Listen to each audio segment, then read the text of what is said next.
நேர்கள் அனைவரையும் ஜெயா ப்ளஸ் தொலைக்காட்சி ஏன் என்ற கேள்விக்காக உங்கள் அனைவரையும் நான் வரவேற்கிறேன். இன்றைய நிகழ்ச்சியில் துறை சார்ந்த ஆளுமைகளுடைய எண்ண ஓட்டங்களை நாம் இன்று பேசுவதற்கு அமர்ந்திருக்கிற இந்த வேளையில் இன்றைய தலைப்பு மிக முக்கியமான ஒரு தலைப்பு. தீபாவளி பண்டிகை நம்மை நெருங்கி வருகிறது. மக்களெல்லாம் தங்களுடைய பொருட்களை, ஆடைகளை வாங்குவதற்கு சென்னை போன்ற பெருநகரங்களில் கூடியிருக்கிறார்கள். இன்னும் 2, 3, 4 தினங்களில் அவர்கள் சொந்த ஊருக்காக பயணிக்கப் போகிறார்கள்.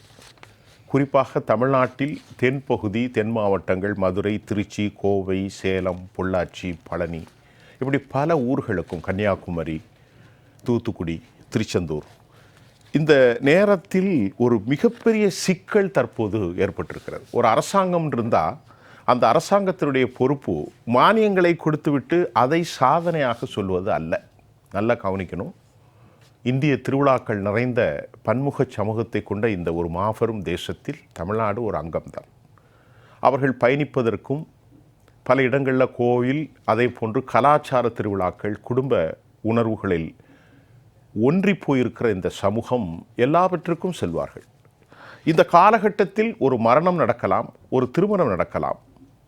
அவசர கதியிலே அவர்கள் புறப்பட வேண்டியது இருக்கிறது என்றால், தமிழ்நாட்டினுடைய தென் மாவட்டங்களில் வாழுகின்ற நான் இங்கே ஒரு 1000 ரூபாயை கொடுத்து யதார்த்தமாக நான் பயணிக்க வேண்டுமென்றால் இன்னும் 4-5 தினங்களில் 5000 ரூபாய் கொடுக்க வேண்டும். தோழர்களே, புரிந்து கொள்ளுங்கள்.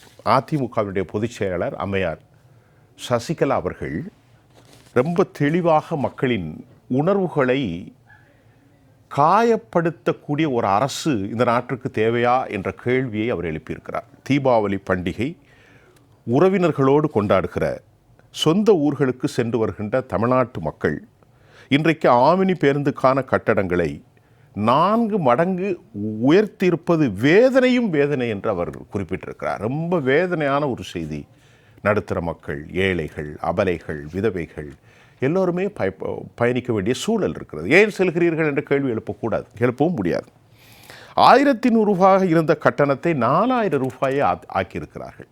ஒவ்வொரு இடங்களிலும் 1800 ரூபாயாக இருந்த கட்டடத்தை அதே கட்டணத்தையும் வைத்திருக்கிறார்கள். பொதுமக்களுக்கு ஒரு நல்ல அரசாக இருந்தால், மக்கள் மீது உண்மையிலேயே அக்கறை கொண்ட ஒரு அரசாக இருந்தால், நான் சொன்ன அதே வார்த்தைகளை அவர்கள் மிக தெளிவாக சொல்கிறார். தீபாவளி போன்ற பண்டிகை காலங்களில் ஏழை எளிய சாமானிய மக்கள் சொந்த ஊர்களுக்கு சென்று வர போதுமான அளவிற்கு அரச பேருந்துகளை ஏற்பாடு செய்ய வேண்டும். திமுக தலைமையிலான மக்கள் மேலும் சாமானிய மக்களிடமிருந்து ஆம்னி பேருந்துகள் அடிக்கும் கட்டண கொள்ளை உடனே தடுத்து நிறுத்தணும் அப்படின்னு சொல்லியிருக்கார். உண்மையிலே அம்மையாருடைய இந்த அறிக்கையோடு இந்த தலைப்பை நாம் பேச போகிறோம். நான் மறுபடியும் சொல்கிறேன், ஒரு நல்ல அரசு 1000 ரூபாயை கொடுப்பது நல்ல அரசு அல்ல. இறந்தவருக்கு உடனடியாக 5 லட்சம் அளிப்பது ஒரு நல்ல அரசுக்கான அழகல்ல. மக்களின் அன்றாட தேவைகள், அவர்களுடைய சுமைகளை சுமக்கிறதா திமுக அரசு அல்லது காயப்படுத்தியிருக்கிறது? இன்றைக்கு 5000 ரூபாயை ஆன்லைனில் போட்டிருக்கிறாங்க. அது குறித்து நாம் அமைச்சரிடத்தில் பேசிய தகவல்களும் வெளியாக இருக்கிறது. நிறைய பேச போகிறோம். அதிமுகவினுடைய சார்பிலே நம்மோடு வழக்கறிஞர் இளந்தமிழ் ஆர்வலன் அவர்கள் எம்மோடு இணைகிறார். சார் வாங்க. பொருளாதார நிபுணர் வெட்டிவிடியில் சீனிவாசன், அரசியல் விமர்சகர் மரியாதைக்குரிய பாபு பரமேஸ்வரன், எமது வெளிப்புற இணைப்பில் தற்போது அரசியல் விமர்சகர் தோழர் ஜெகதீஸ்வரன். வணக்கம் ஜெகதீஸ்வரன் சார். ரைட், இளந்தமிழ் சார் சொல்லுங்கள். அம்மா அவர்கள் குறிப்பிட்டிருக்காங்களே, இந்த திமுக அரசு கட்டண கொள்ளையில் ஈடுபடக்கூடிய தனியார் பேருந்து இயக்குநர்கள், அந்த ஆம்னி பேருந்து நிறுவனத்தை கண்டும் காணாமல் இருக்கிறது என்பதை அனைத்து இந்திய அண்ணா திராவிட முன்னேற்ற கழகத்தின் பொதுச் செயலாளர் புரட்சி தாய் சின்னம்மா அவர்கள் அவங்களுடைய அந்த இணையதள பதிவில், எக்ஸ்தள பதிவில் சொல்லியிருக்காங்க. நீங்கள் அரசாங்கம் மின் கட்டணம், பஸ் கட்டணம், பால் கட்டணம் என்று எல்லாவற்றையும் உயர்த்தி, தொழில் வரி, வீட்டு வரி எல்லாத்தையும் உயர்த்தி மக்களை துன்பத்தில் ஆழ்த்தி இருப்பது போதாதென்று இந்த பண்டிகை காலங்களில் விடுமுறைக்கு சொந்த ஊர்களுக்கு உறவினர்களோடு சென்று தங்களுடைய பண்டிகை நாட்களை, இந்த விடுமுறை நாட்களை கழிக்கலாம் என்று நினைக்கக்கூடிய மக்களை 400லேருந்து 600% 4 மடங்கு உயர்த்தியிருக்காங்க. 1000 ரூபா திருநெல்வேலிக்குன்னா 4000 ரூபா கொடுத்து போக வேண்டியது. சொல்லி மாளாது. இந்த அநியாயத்துக்கு என்ன தீர்வு? ஒன்றுமே தெரியல. நம்ம இதை பேசிக்கிட்டே தான் இருக்கோம் வருஷம் வருஷம் இருக்குது. கடந்த சில வாரங்களுக்கு முன்னால் கழக பொதுச் செயலாளர் புரட்சி தாய் சின்னம்மா அவர்கள் அவங்க குறிப்பிட்டிருக்காங்க, இந்த எக்ஸ்பதிவிலேயே அவங்க குறிப்பிட்டிருக்கிறாங்க, கடந்த மாதம் 19ஆம் தேதி எனது அறிக்கையின் வாயிலாக திமுக தலைமையிலான அரசுக்கு தெரிவித்திருந்தேன். என்ன தெரிவித்திருந்தாங்க அப்படின்னா, இந்த மாதிரி பண்டிகை நாட்கள் தொடர் விடுமுறை வரக்கூடிய நேரத்தில் கூடுதல் போக்குவரத்துக்கான அரசு பேருந்து வசதிகளை ஏற்படுத்த தேவையான நடவடிக்கைகளை முன்கூட்டியே எடுக்க வேண்டும். அது மட்டும் இல்லாமல் இந்த தனியார் பேருந்துகளின் கட்டணங்களை முன்கூட்டியே நிர்ணயம் செய்து அதை மக்களுக்கு வெளிப்படையாக அறிவித்து நிர்ணயிக்கப்பட்ட கட்டணத்தை அவங்க சரியாக வாங்குறாங்களா, அந்த நடைமுறைகளை பின்பற்றுகிறார்களா கண்காணிக்கணும். அப்படின்றது மட்டும் இல்லாமல் மத்திய அரசு தீபாவளி பண்டிகை முன்னிட்டு சிறப்பு ரயில்கள் அறிவித்திருக்கின்ற நிலையில் திமுக தலைமையிலான அரசு வீண் பேச்சுக்களை குறித்து கொண்டு திமுக நாடாளுமன்ற உறுப்பினர்களை உடனே மத்திய அரசிடம் அனுப்பி பண்டிகை காலங்களில் தமிழகத்திற்கு கூடுதலாக தேவைப்படும் ரயில் போக்குவரத்து சேவையை முயற்சி செய்ய மேற்கொள்ள வேண்டும் என்று எனது அறிக்கையில் சுட்டிக்காட்டியிருந்தேன். அதான் ஆமாம். இப்போ அம்மா கேட்குறது, எத்தனை பேர் ஜெயிச்சிங்க தமிழ்நாட்டிலேருந்து எம்பிக்கள், அங்கே என்னையா பண்ணுறீங்க ஒரு கேள்வி வரும். அதானே, நீங்களாம் எங்கே போய் என்ன பண்ணுறீங்க? எம்பிக்கெல்லாம் உங்களை தேர்ந்தெடுத்தாங்க, விழாக்கள் கொண்டாடணும், பெரியவர் சின்னவர் குட்டியாக இருக்கிறவர் எல்லாரையும் வைத்து பாராட்டு விழா நடத்தணும், இது அப்புறம் அவர்களை குஷிப்படுத்த வேண்டும், திரைப்பட விழாக்களை பார்த்துட்டு வந்து முதலமைச்சர் வாக்கிங் போகும்போது ரிவ்யூ சொல்லணும். எவ்வளோ வேலை இருக்குது. நீங்கள் என்ன எம்பிக்கள் அமைச்சர்கள் எல்லாம் இவ்வளோ 39 பேரை லட்டா அதான் சொல்கிறாங்க. நீங்கள் அவங்கள ரொம்ப குறைச்சி மதிப்பிடுறீங்க. அவங்களுக்கு திரைப்படமெல்லாம் வந்து முதலமைச்சர் குடும்ப நிறுவனம் தயாரிக்கக்கூடிய திரைப்படத்தை பார்த்து முதலமைச்சருக்கு கருத்து சொல்லணும், பாடல் வெளியீட்டு விழா இசை வெளியீட்டு விழாவுக்கு போய் கலந்துக்கிடணும். எவ்வளவு வேலை இருக்குது. நீங்கள் போய் திமுக காரங்களை போய் மக்களை கவனிக்க சொல்கிறீங்களே, இது ரொம்ப அதிகபட்சமான எதிர்பார்ப்பு இல்லையா? ரொம்ப வருத்தம் தருது. என்ன பாருங்க, ஒன்றிய அரசுக்கும் இவங்களுக்கும் அரசியல் ரீதியாக 1000 மேற்பட்டு would have a kind of different perception ideology. அதை விட்டுருங்க. கட்சி வேறு அரசு வேறு அரசியல் வேறு. அரசு நீ இந்த கட்சி இருக்கோ இல்லையோ, அரசு என்பது நிரந்தரமாக செயல்பட்டு பட்ஜெட் வரும்போதெல்லாம் சத்தம் போடுறாங்கல்ல. நான் கேட்குறேன், திமுக தமிழ்நாட்டுக்கு ரயில்வே பட்ஜெட்டில் ஒன்றும் ஒதுக்கல, நீங்கள் என்ன கேட்டீங்க? அம்மா அவர்கள் அதை தான் தன்னுடைய பதிவில் சொல்லியிருக்காங்க. என்னன்னா, நாங்கள் அடிக்கிற மாதிரி அடிக்கிறோம், நீங்கள் அழுகிற மாதிரி அழுதுகங்க என்று இந்த கட்டண கொள்ளையை முற்றுப்புள்ளி வைப்பதற்கு இந்த மக்கள் விரோத திமுக அரசு தயாராக இல்லை என்பதை அம்மா அவர்கள் மிக தெளிவாக சொல்லியிருக்காங்க. அதுலேயும் குறிப்பிட்டு எல்லா அறிக்கையிலும் சொல்வதைப் போலவே இந்த திமுக அரசு கொள்ளையடிப்பதிலும் கூத்தடிப்பதும் விழாக்கள் கொண்டாடி ஆடம்பர செலவு செய்வதற்கு தான் அவங்க வந்து தங்களுடைய கவனத்தை செலுத்துகிறார்களே தவிர மக்களுடைய தேவைகள், மக்களுக்கு என்ன எந்த வகையில் இந்த அரசு உதவ முடியும், நலத்திட்டங்களுக்கு ஏதாவது புது திட்டம் நலத்திட்டம் கொடுத்துருக்காங்களா? 1000 ரூபா கொடுத்தோம் 1000 ரூபா கொடுத்தோன்னு பீத்திக்கிட்டு தெரியுறாங்களே. விலைவாசி உயர்வுக்கு இந்த 1000 ரூபாய் எம்மாத்திரம் என்ன எண்ணத்துக்கு பயன்படும் சொல்லுங்கள்? அவன் வீட்டில் 500 ரூபாய் சாராயம் குடிக்கிறான், அதுலேருந்து ஒரு 1000 ரூபா. சரி, அந்த 1000 ரூபாயை வைத்து கொண்டு ஏதாவது அந்த விலைவாசி கட்டுப்படுத்துவதற்கு அரசாங்கம் ஏதாவது திட்டங்கள் அறிவிச்சிருக்கிறா? வெளிநாட்டு அறிஞர்களை பொருளாதார நிபுணர்களை எல்லாம் அழைத்து கொண்டு வந்து குழு, எதற்கெடுத்தாலும் குழு போடுவது. இங்கே வந்து திமுகவுக்கு ஜால்ரா அடிக்கக்கூடிய யூடியூபர்கள் பெரிய அறிஞர்களாக இருக்காங்க, கடைசியில் எல்லோரும் யூடியூபர் ஆகிடுறாங்க. யூடியூப்பில் ஒரு சேனலை வைத்துக்கொண்டு இந்த அரசாங்கத்துக்கு பாராட்டு பட்டயம் படித்த வேலையை பார்த்துட்ருக்காங்க. ஆனால் மக்களுக்கு கிடைப்பது என்னவென்று பார்த்தால் எதுவுமே இல்லை. தொடர்ந்து சுமைகளை சுமத்தி கொண்டிருக்கக்கூடிய இந்த மக்கள் விரோத திமுக அரசு விரைவில் வீட்டுக்கு அனுப்பப்பட வேண்டும் என்பதையும், அதுக்கு மக்கள் தயாராக இருக்கிறார்கள் என்பதையும் கழக பொதுச் செயலாளர் புரட்சி தாய் சின்னம்மா அவர்கள் தன்னுடைய பதிவில் தெளிவாக சொல்லியிருக்கிறாங்க என்பதை என்னுடைய முதல் கட்ட கருத்தை நான் தெரிவிச்சுக்கிறேன். பரமேஸ்வரன் சார் சொன்னதெல்லாம் கேட்டீங்க, உங்கள் பார்வை வைங்க. மக்களுடைய உள்ள குமரலை புரட்சி தாய் சின்னம்மா அவர்கள் தன்னுடைய எக்ஸல பதிவிலே போட்டிருக்கிறார்கள். ஒரு பண்டிகையை கொண்டாட வேண்டும், சந்தோஷமாக கொண்டாட வேண்டும், இருக்கக்கூடிய சொந்தங்களோடு ஒரு வருடம் கழித்து செல்பவர்கள் எத்தனையோ பேர், குடும்பம் குழந்தை குட்டிகளோடு செல்பவர்கள். கண்டிப்பாக. இன்னொரு விஷயம், இந்த தீபாவளிங்கிறது ஃபிக்ஸடான டேட்டு. ஒரு வருடங்களுக்கு முன்னாடியே அடுத்த வருட தீபாவளி என்னங்கிறது தெரியும். அப்போ முன்னேற்பாடுகளை செய்ய வேண்டியது ஆளுகின்ற அரசு. நீங்கள் பஸ்ஸு வந்து அந்த மினிஸ்டர் என்ன பண்ணணும், நீங்கள் வந்து கட்டண கொள்ளை அடிக்காதீர்கள்னு சொல்லிட்டு அறிக்கை விட்டதோடு இருக்கக்கூடாது. அவங்க எப்படி அந்த கட்டணத்தை வாங்குறாங்க, இல்லை அந்த கட்டணத்தை வந்து உரிய முறையில் பெறுறாங்களா, என்ன லெவல். இப்போது அதே டீசல், அதே செலவு, அதே ரோடு தான், இதில் எந்த மாற்றமும் எக்ஸ்ட்ராவாக வரப்போவதில்லை. அப்படி இருக்கும்போது எதற்காக இந்த கட்டண உயர்வு என்பதை எப்படி யார் கேட்கணும்? அரசு தானே கேட்கணும், அரசு துறை சார்ந்த அமைச்சர் தானே கேட்கணும். இவ்வளவு டீட்டெயில்டாக சின்னம்மா வந்து ஒரு போன மாதமே கொடுத்துருக்குறாங்க, இந்த மாதிரியான ஒரு பிரச்சனை வரும் அப்படின்னு சொல்லி கொடுத்துருக்காங்க. நமக்கு தேவையான பண்டிகை கால வருஷம் டேட்டா பேஸ் அவங்கள்ட்ட இருக்கு. எவ்வளவு பிரயாணிகள் பயணம் செஞ்சிருக்காங்க, என்ன நெருக்கடிங்கிறத ஊடகங்கள், அவங்க ஜால்ரா ஊடகங்களை விட்டுட்டு நம்மளை போட நடுநிலையான ஊடகங்கள் அதை கொண்டு போய் காட்டுறாங்க. மக்கள் எவ்வளவு அவதிப்படுகிறார்கள் என்பதை தொடர்ந்து 4-5 ஆண்டுகளாக, இந்த 5வது ஆண்டிலேயே காட்டிக்கிட்டு தான் இருக்கிறாங்க. இந்த நிகழ்ச்சின்னு இல்லை, தீபாவளின்னு இல்லை, இனி இப்போ பொங்கல் வந்தாலும் சரி, 4 நாட்கள் 5 நாட்கள் விடுமுறை வரும்போது அவர்களுக்குரிய ஒரு ஆசை என்னன்னா, ஊரோட சேர்ந்து ஒரு வருஷம் இங்கே கிடக்கிறோம், மிஷின் லைஃப்ல இருக்கிறோம், நம்ம மக்களோட போய் சேர்ந்து நம்ம வாழ்வோம்னு நினைக்கும் போது அவர்களுக்கு கிடைக்கக்கூடிய அந்த ஒரு சாதாரண சொற்ப தொகை, சம்பளமோ இல்லை போனஸோ, அதை முழுவதுமே இந்த ஆம்னி பஸ் கொள்ளைகள் வந்து எடுத்துட்டாங்கன்னு சொன்னா அவங்க எப்படி ஊருக்கு போய் சந்தோஷமா கொண்டாடுவாங்க? பரமேஸ்வரன் சார்ட்ட ஒரு கேள்வி. நம்முடைய வாழ்க்கையில மரணம் நமக்கு ஒரு பகுதி தான், ஆமா, வாழ்வும் உண்டு, இதுதான் மனிதனுடைய வாழ்க்கை. நிச்சயமா. இந்த நல்ல நேரத்தில் ஒரு வீட்டில் ஒரு துக்ககரமான உடனே புறப்பட்டு போகணும். ஆமா, 4 பேர் போனா 20,000 ரூபா, வர்றதுக்கு 20,000. இல்லை, இப்போ நாளைக்கு காலையில் டிக்கெட் புக் பண்ணீங்கன்னா சாதாரண பஸ்ஸில் ஒரு குறிப்பிட்ட தூரத்துக்கு இங்கேருந்து கன்னியாகுமரிக்குன்னே வச்சுங்க, அதான டெட் எண்டு, அதுக்கே 1150 ரூபா தான். 4 நாள், அதாவது 18ஆம் தேதி புக் பண்ணீங்கன்னா அதுவே 5200 ரூபா. அதை எல்லாத்தையும் டீட்டெயிலாக புரட்சிதாய் சின்னம்மா அவர்கள் அறிக்கையிலேயே கொடுத்துருக்காங்க. நம்ம சுருக்கமாக சொல்லியிருக்கோம். இதோட கிளாரிட்டியா என்ன ஒண்ணுன்னா, திமுக அரசுக்கு அவங்க யாருமே பஸ்ஸை பார்த்ததில்ல, பஸ்ஸில் போறது இல்லை. அவங்க வச்சிருக்க காரெல்லாம் பார்த்தீங்கன்னா 5 கோடி 10 கோடி 2 கோடி வாட்சே 2 கோடி கட்டுறவங்களுக்கு சாதாரண மக்களுடைய வாழ்க்கை தரத்தை பற்றி என்ன கவலை இருக்க போகுது? மேலும் இதை பற்றி போன மாதமே, அதாவது தீபாவளி பண்டிகை வருது, அதற்கு நீங்கள் சிறப்பு இப்போ 40 MP 39 MP அமைச்சிருக்கிறோமே, அவங்க யாராவது இதை பற்றி கேட்டிருக்காங்களா?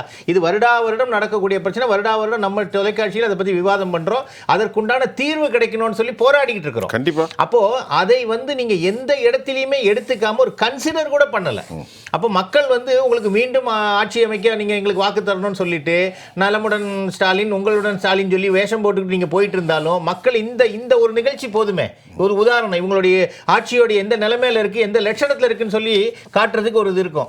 இவ்வளவு அறிக்கைகளை கொண்டு போய் மக்களிடத்துல கொண்டு போய் கொடுக்குறோம். அப்படி கொடுக்கும் போதும் மக்கள் வந்து என்ன சொல்றாங்க, ஏன் நீங்க எதுவுமே செய்ய மாட்டீங்கன்னு கேள்வி எழும்போது அந்த கேள்வியை முன்னிச்சாலே ஊடகங்களே முடக்கிறாங்க. அது நம்ம ஏற்கனவே சென்ற விவாதத்தில் ஒரு பேசணும். ஸோ இந்த முறையும் இதே போன்ற நிகழ்வு நடந்து கொண்டே இருக்கிறது. அந்த அவல நிலையை மாற்றுவதற்கு விரைவிலே ஒரு நல்ல முடிவு எட்ட வேண்டும். தேர்தல் வந்த உடனே அதுக்குரிய முடிவுகள் எட்டப்படும். புரட்சிதாய் சின்னம்மாவுடைய முன்னிலையில் நிறைய நல்ல விஷயங்கள் நடக்கும், மக்கள் ஆவலோடு எதிர்பார்த்து கொண்டிருக்காங்க என்பது முதல் சொற்ற கருத்து. அற்புதமான கருத்தை தீபாவளியோட சொல்லியிருக்கேன். நிச்சயமா இந்த தீபாவளி போனஸே மக்களுக்கு. ஜெகதீஸ்வரன், தற்போதைய நிலையில் ஆம்னி பஸ்களுடைய கட்டணத்தினுடைய கொள்ளை தமிழ்நாட்டை அதிர வைத்திருக்கிறது. இந்த விழா காலங்களில் இது ஒரு பெரும் அதிர்ச்சி தகவலாக இருக்கிறது. இங்கே சிவசங்கரன்ட்ட கேட்டால் 10 பஸ்ஸு விலையை ஏற்றிருக்கிறாங்க, இணையதளத்திலே பார்த்து எங்களுக்கு செய்தி வந்திருக்கு, நடவடிக்கை எடுக்கப்படும் என்று சொல்லியிருக்கிறார். ஆனால் இது தொடர்ந்து நாம் இந்த தொலைக்காட்சியிலே பேசி கொண்டிருக்கிறோம். பாபு பரமேஸ்வரம் சொன்னது மாதிரி வருஷம் வருஷம் நடக்குது, வருஷம் வருஷம் இந்த அனர்த்தம், கூட்டம், நெரிசல், எவ்வளோ பேர் தேவை எல்லாம் தெரிந்தும் இந்த விளையாட்டு தொடர்கிறது, அரசியல் விளையாட்டு தொடர்கிறது. எப்படி பார்க்குறீங்க திரு ஜெகதீஸ்வரன்? அதுக்கு நீங்கள் சொன்ன மாதிரி நான் வந்து 2010 இந்த தொலைக்காட்சி ஊடகங்களில் விவாதங்களை கலந்துக்கிட்டு இருக்கேன். எக்கோ அடிக்கிறது கொஞ்சம் பார்க்க சொல்லுங்க. பார்த்துருவாங்க, நீ பேசுங்க. ஒவ்வொரு வருடமும் பொங்கலுக்கும் தீபாவளிக்கும் தீபாவளிக்கும் இதே தலைப்பை வெவ்வேறு நபர்களுடன் வெவ்வேறு பேருடன் கலந்துரையாடி பண்ணிட்டே இருக்கும். கண்டிப்பா தீர்வு வந்ததான் கேட்டீங்கன்னா இன்னைக்கு வரைக்கும் தீர்வு வராமல் இது போய்கொண்டே இருக்கின்றது. இன்னொரு பக்கம் ஒரு விஷயத்தை சொல்றேன். நான் வந்து கொரோனா காலம் உங்களுக்கு ஞாபகம் இருக்கும். கொரோனா காலத்தில் பாதிக்கப்பட்ட அனைத்து தரப்பு குறித்தும் நீங்களே பல விவாதங்களை பண்ணிருக்கீங்க, நம்மளே பண்ணிருக்கோம். அந்த நேரத்தில் நாம் இந்த போக்குவரத்து ஆம்னி பஸ் உரிமையாளர்கள் குறித்து நாம் கவலையோடு பேசியிருக்கோம். கண்டிப்பா பாவம், அவங்க தொழிலாம் எவ்வளவு நொடிஞ்சு போயிருச்சு பாருங்க. எத்தனை பேருந்துகள் வந்து விற்கக்கூடிய நிலைமைக்கு வந்துட்டாங்க. அவங்க வந்து முழுக்க தொழில் நொடிந்து போய் இருக்கிறார்கள். அவர்களுக்கான குரல் கொடுத்திருக்கிறோம். அவங்களுக்காக அந்த பஸ் சும்மா நிற்கிற காலத்தில் அந்த இன்சூரன்ஸ் இல்லாம பாத்துக்கணும், இந்த ரோட் டாக்ஸ் இல்லாம பாத்துக்கணும் போன்ற விஷயங்களையும் நாம் அவர்களுக்காகவும் பேசியிருக்கிறோம்.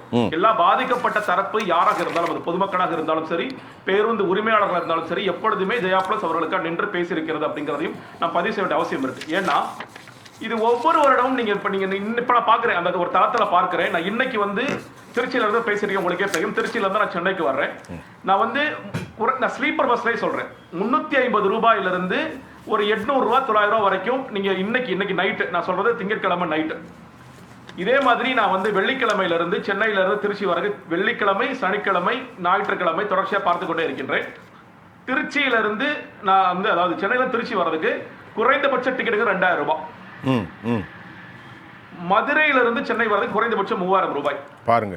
திருநெல்வேலியிலிருந்து வருவதற்கு 4000 ரூபாய்.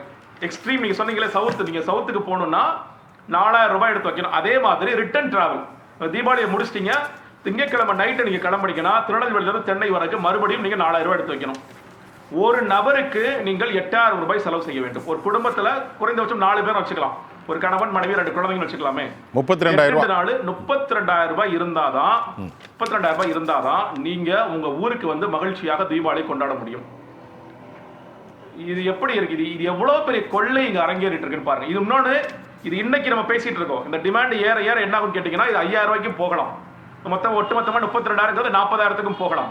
கடைசி நேரத்தில் ஐயா எப்படியாவது எங்களை ஊருக்கு கூட்டிட்டு போயிடுங்க, நாங்கள் சொந்தங்களோட போய் தீபாவளி கொண்டாடும் யாராவது கெஞ்சுறாங்கன்னா இது அதிகமாகுமே தவிர குறைவதற்கான வாய்ப்புகளே கிடையாது. ஒவ்வொரு முறையும் இந்த காட்சிகளை பார்க்கின்றோம். நீங்க வந்து அமைச்சர்கள் வந்து பஸ் ஸ்டாண்டுக்கு போவாங்க, 2-3 பஸ் பாசஞ்சர்ஸ் கேட்பாங்க, என்னப்பா அதிகமாகிட்டாங்களா, நான் இதெல்லாம் ரீஃபண்ட் பண்ண சொல்றேன், நாங்கள் இதுக்காக ஆக்ஷன் எடுக்க போறோம், நாங்கள் 10 பஸ்ஸை பிடிச்சிட்டோம், 5 பஸ்ஸை பிடிச்சிட்டோம், நாங்கள் சீஸ் பண்ண போறோம். இந்த மாதிரியான கதைகள் எல்லாம் பார்த்து பார்த்து பொதுமக்களை சலித்து போய்விட்டார்கள். எவ்வளவு நாளைக்கு இதை சொல்லிட்டே இருக்க போறீங்க? ஓப்பனாக இன்னைக்கு நீங்க அந்த தளத்துக்கு போனீங்கன்னா யார் எவ்வளவு காசு வச்சு விற்கிறாங்கிறத பார்த்து உடனடியாக நீங்க ஆக்ஷன் எடுக்கலாமே. ஒரு வாரத்துக்கு முன்னாடி இது ஆரம்பிச்சிருச்சே. ஆனா அதை குறித்தெல்லாம் அவர்கள் கொஞ்சம் கூட கவலைப்படாமல் இதிலிருந்து வருகின்ற வருமானத்தை நாம் எப்படி பெற்றுக்கொள்ளலாம். நான் சொல்றது இந்த கொள்ளை என்பது உரிமையாளர்கள் மட்டுமல்ல, அரசு அதிகாரிகளுக்கு போகுது, அமைச்சர்களுக்கு போகுது, இது கடைசி நிலை வரைக்கும் போகுது, மேல இருக்கிற நிலை வரைக்கும் போய்கொண்டே இருக்கின்றது. இதுதான் நடக்குது. சரியான தருணம் இருந்து வழிப்பறி செய்வதற்கு சரியான தருணம். அதிமுகவுடைய பொதுச் செயலர் அம்மா வந்து சசிகலா அம்மா ஒரு செய்தி இதில் சொல்றாங்க. இதில் நீங்க என்ன புரிஞ்சிருக்கீங்க? அவங்க என்ன சொல்றாங்கன்னா, நாங்க அடிப்பது போல அடிக்கிறோம், நீங்க அழுவது போல அழுவுங்கள் என்று திமுக தலைமையிலான அரசும் ஆம்னி பேருந்து நிறுவனங்களும் கைகோர்த்து கொண்டு செயல்படுவது பொதுமக்களுக்கு நன்றாக தெரிந்துவிட்டது அப்படின்னு எக்ஸ்தலத்தில் பதிவு செஞ்சிருக்காரு. இதை எப்படி பார்க்குறீங்க ஜெகதீஸ்வரன்? அதான் நான் சொல்றேன் இல்லையா, இப்போ நீங்க வந்து வியாழக்கிழமையிலிருந்து நீங்க போக்குவரத்துறை அமைச்சராகிய SS சிவசங்கர் போய் சென்னையில் இருக்கிற ஆம்னி பேருந்து நிலையத்தில் நிற்பாரு. வேறு சில அமைச்சர்கள் அந்தந்த ஊர்களில் இருக்கிற ஆம்னி பேருந்து, மதுரையில் ஒரு அமைச்சர் நிற்பாரு, இதெல்லாம் நிற்பாங்க. நாங்க பாருங்க போய் செக் பண்ணிட்டு மக்களுக்கு யாரெல்லாம் அதிகமா டிக்கெட் வாங்கினாங்களோ அவங்கள்ட்ட எல்லாம் வந்து நாங்க ஃபைன் பண்ணிட்டோம், இந்த நாங்க ஃபைன்ஸ் எல்லாம் கலெக்ட் பண்றோம், இந்த மாதிரி வேலைகள்லாம் காமிப்பாங்க. ஒரு காட்சிகளாக 10 பஸ் அமைச்சரே பாருங்க ஏறி இறங்கிட்டார் பாருப்பா, பார்ப்பா அமைச்சரே எவ்வளவு இந்த இரவு வேளையில தீபாவளி விட்டு கூட வேலை செய்யறார் பாருப்பான, அடிக்கிறது போல அடிப்பார்கள். நம்ம வந்து அழுவது போல் அழுவோம், அவ்வளவுதான். ஆனா உண்மையில் இவர்கள் எல்லாம் வந்து ஏதாவது ஃபைன் உண்மையிலே நடக்குதா? இவங்க வந்து பாதிக்கப்படுற தரப்புங்கிறது லட்சக்கணக்கான மக்கள் பேருந்துகளில், ஆம்னி பேருந்துகளில் பயணித்து போகிறாங்க. ஒரு 10 பேர் 20 பேரை பிடிச்சிட்டு 20 பேருக்கு நாங்கள் டிக்கெட் ரீஃபண்ட் பண்ணிட்டோங்கிறது நான் சொல்றேன். இப்போ ஓப்பனா இருக்குங்க, நீங்க வந்து அந்த தளத்துக்குள்ள போங்க, மொத்தம் ஒரு 300-400 பஸ் போகுதுன்னா 400 பஸ் வந்து கொள்ளடிக்கிறாங்க. ஒரு பஸ் இல்ல, 400 பஸ்ஸும் கொள்ளடிக்கிறாங்க. அப்ப நீங்க என்ன பண்ணணும்? நீங்க அட்லீஸ்ட் முன்னாடி எல்லாம் என்ன இருந்துச்சு கேட்டீங்கன்னா, முன்னாடியே என்ன இருந்துச்சுன்னா, இந்த பண்டிகை காலங்களில் பேருந்து உரிமையாளர்கள் அரசு தரப்புல ஒருத்தர் உட்கார்ந்து பேசி அட்லீஸ்ட் ஒரு ஷீட் மாதிரி ஒன்று சார்ட் ஒன்று போட்டாங்க.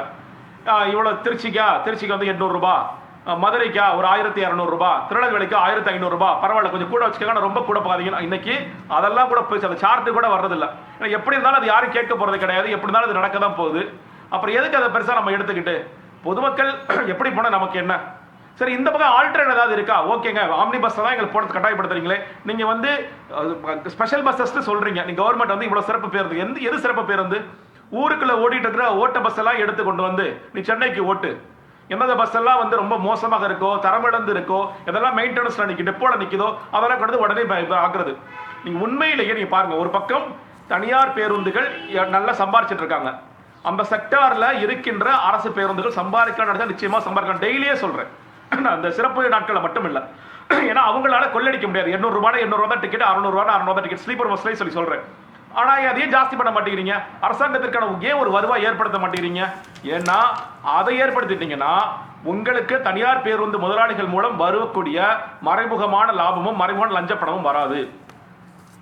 சரி, அதற்காகவே என்ன பண்றோம், நம்ம தொடர்ச்சியாக கம்மியாக ஸ்லீப்பர் விடுவோம், கம்மியாக செமி ஸ்லீப்பர் விடுவோம், ஓட்ட பஸ் எல்லாம் எடுத்துக்கொண்டு சிறப்பு பேருந்து ஓட்டுவோம் அப்படிங்கிற ஒரு மோசமான நிலையில நம்ம இருந்துகிட்டே இருக்கும். இணைப்பில் இருங்க ஜெகதீஸ்வரன். வெற்றிவேல் சீனிவாசன், நான் முதல்ல சொல்லும்போது ஒரு வருத்தம் தான் எனக்கு. மனிதர்கள் பிறந்தால் உலகத்தில் நன்மையும் தீமையும் வாழ்விலே உண்டு, இன்பமும் துன்பமும் இணைந்தது தான் வாழ்க்கை. நான் முதல்ல அதை தான் சொல்கிறேன். இந்த பண்டிகை காலங்களில் ஒரு 20,000 ரூபா சம்பாதிக்கிறான்னு ஒருத்தன் வச்சுக்கிடும், வருடத்திற்கு ஒரு 2,40,000 ரூபா. அவருடைய பிள்ளைகளை வாயை வைத்து வயிறு எல்லாம் ஒதுக்கித்தான் போகணும். சரி, இந்த 2 பொம்பளை பிள்ளை இருக்குது, ஒரு பையனும் பொண்ணும். ஊருக்கு போயிட்டு வரேன்னா நம்ம தோழர்கள் சொன்னாங்க 32,000 ரூபா வரும். அவன் சம்பாதிக்கிறது 2 லட்சம் வருஷத்துக்கு. அதில் 32,000 ரூபாயை பஸ்ஸுக்கு கொடுத்துட்டு அவன் என்ன செய்வான்? இதெல்லாம் வந்து சாதாரண விஷயம் இல்லை சார். இது சாதாரண விஷயமே அல்ல. இது ஒரு அரசாங்கம் மக்களுடைய வாழ்வியல், மக்களுடைய நடைமுறை, மக்களுடைய உணர்வுகள், அவருடைய தெய்வ தன்மை அதெல்லாம் கவனத்தில் கொள்ளாது. என்ன அரசு சொல்லுங்க. முதல்ல ஆம்னி பஸ் அப்படின்றதுக்கு அந்த கோயம்பேடுலேருந்து வெளியூருக்கு போகிற பஸ்கள்னு நம்ம நினைக்கிறோம்.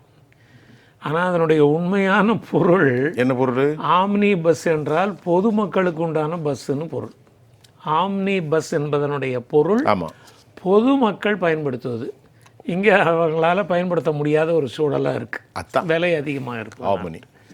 இப்போ அவர் ஜெகதீசன் அவர்கள் சொன்னது போன்று பல ஆண்டுகளாக இந்த விஷயத்தை அவரும் என் கூட வந்து பேசிக்கிட்டு தான் இருக்காரு. நானும் பல வருஷமாக நடத்திக்கிட்டு இருக்கேன் நிகழ்ச்சி. இதில் இருக்கிற ஒரு பிரச்சனை, பாபு பரமேஸ்வரன் அவர்கள் குறிப்பிட்ட பொழுது அதே தூரம், அதே டீசல், அதே தேய்மானம், அதே சீட்ஸு, அதே சீட்ஸ், அவ்வளோ நம்பர் ஆஃப் சீட்ஸு, இது எதுக்கு ரேட் அதிகமாகணும்? சாதாரண ரேட்டுக்கு தானே நீ ஓட்டிக்கிட்டு இருக்க, இது அதிக ரேட் ஆகணும்.